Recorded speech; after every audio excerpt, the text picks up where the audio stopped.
Claire and Ramal ordered their food on the first floor, then went up to the third floor and took a seat by the window. From there, they can get a full view of the street ahead.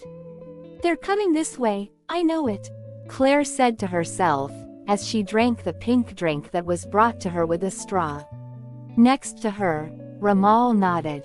Ramal wasn't particularly interested in the identity of the man they saw in the square.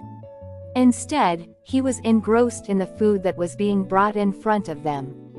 However, if he don't listen to her, Claire will get upset. So he has to at least pretend to listen.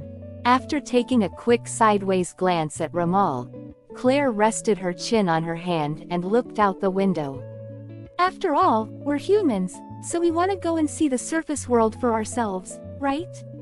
I've been to many planets in space with my dad, but I've never even been to this planet's surface world. Let alone the sky cities or underwater cities, it's so sad." "You'd think the same, Ramal, right? Isn't it sad that even though you're a dragon race, you've never even seen a volcanic city, and you were born underground and only know about the subterranean world?" Ramal, who had suddenly been asked the question, replied, "Yes, it may be sad," as he put his food in his mouth. However, that response did not seem to satisfy Claire. "What's that?" she said, glaring at Ramal. "Are you really listening to what I'm saying? You're so engrossed in the food even though I'm talking seriously. Listen more carefully." "I'm listening," Ramal replied. Then Claire told him to respond with more emotion. "Yeah, sorry," Ramal apologized sincerely. It was a normal thing, so Ramal didn't pay it any particular attention. More than anything, he wanted to enjoy the food. But suddenly, Claire hit him on the back, causing Ramal to choke. "Look, they came this way after all." Claire pointed to the man and dragon lady who had been in the square earlier. They are lined up in a row and heading towards Cortania. The man certainly didn't seem to be an underground person. He seemed frightened every time Jekker passed by him as he walked down the street. Pouring down the food stuck in his throat, Ramal watched the two approaching.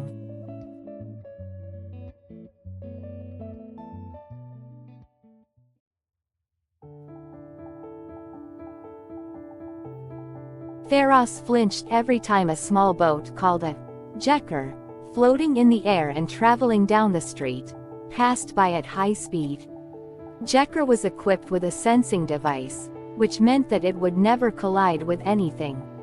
Still, Pharos couldn't get used to Jekker running past him at high speed, making wind noise. Pharos followed behind Elandra, walking as close to the edge of the street as possible. After walking a little further and coming to a large circular building, a voice echoed in Pharos' head saying, "Hello." It was the voice of an innocent girl. Looking up, Pharos saw a girl sitting by a window on the third floor, staring intently at Pharos. Behind the girl, transparent wings could be seen. It was the girl who bowed to him in the square. Next to the girl was a blue-haired boy, who had transformed from a dragon, who was eating something absent-mindedly while looking at Pharos. When Pharos noticed, the girl smiled and waved. "You came from Surface World, right?" The voice seems to be coming from the girl. Apparently unspoken words can be transmitted at this distance, even through walls. "Ah, yes," Pharos replied, focusing on the girl. "See, I was right," the girl said, tapping the boy sitting next to her on the back. The boy choked after being hit on the back while eating. "You look like you're from Underground City, but there's something about you that makes me think you're a little different. Hey, come on over here, let's talk," the girl said, clasping her hands in front of her face. Elandra, who was watching, suggested, "Let's stop by." Pharos turned to look at Elandra, then he looked up at the girl again. Then he turned to Elandra again and asked, "Is this the sign you were talking about?" Elandra didn't deny it and just shrugged.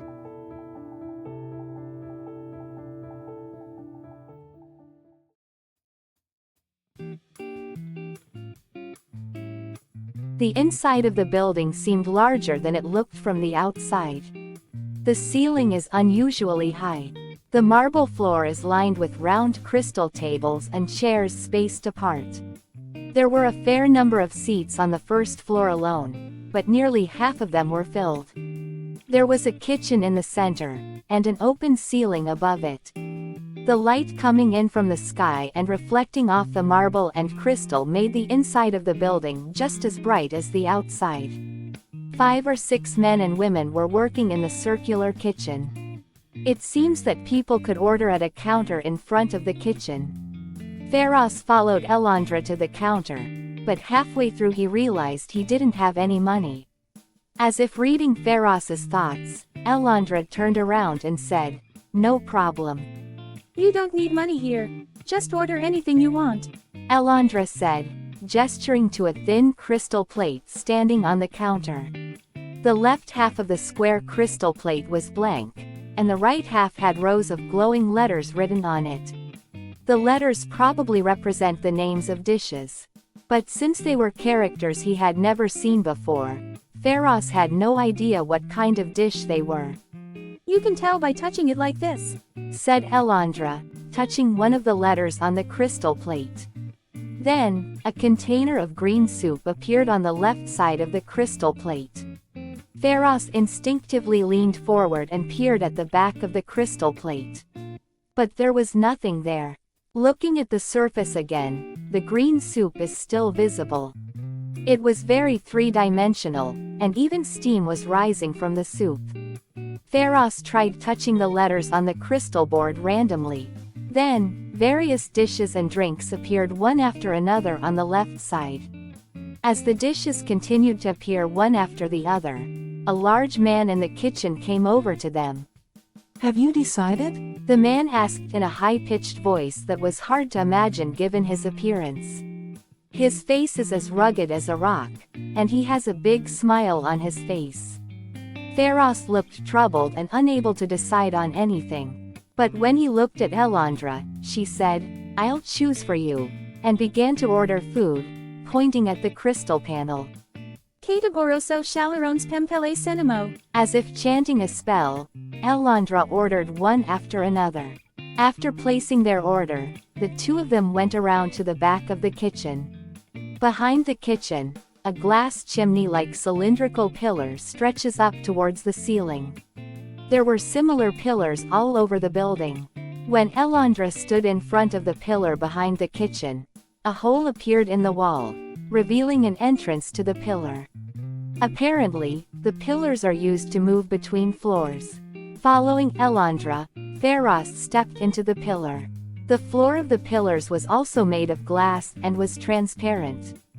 So it seemed to be connected to the lake below. Pharos could see the fish swimming in the clear water. As the floor rose, so did the water level underneath. Along with that, several fish came up. When they reached the 3rd floor and got off from the pillar, the girl sitting by the window waved to them.